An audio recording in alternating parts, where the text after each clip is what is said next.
I was raised in New Mexico and spent most of my early years, formative years there, and then went to Bethany Lutheran College in Kansas.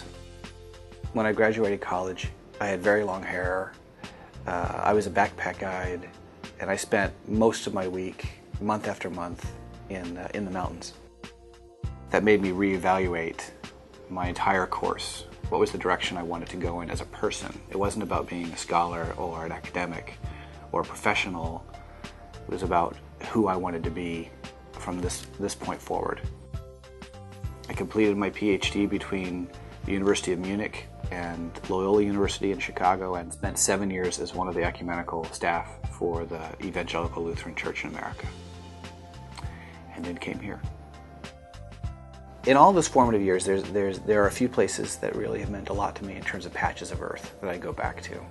One of those is Eagle Peak, which is a mountain in the Sangre de Cristo mountain range in southern Colorado, where when you're up there at nearly 14,000 feet, you can see much of New Mexico, a large swath of Colorado, and that particular environment on any given day is absolutely still.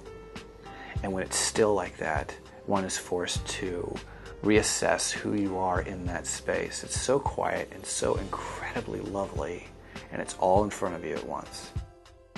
I was interested in knowing how it is that we're going to enter this century and the decades throughout in a way that allows us to be less fractured in terms of who we are as human beings and in our communities. If I take a step back from that, it's fundamentally about theology that's practically engaged. And I think that's true in an interdisciplinary way across all of the fields today. From sociology and literature, to theology and philosophy, to everything we do every day, to the person who's my neighbor who builds furniture for a living, all of that is about being engaged in your community if you are aspiring to a kind of excellence that you want to be a part of in the world.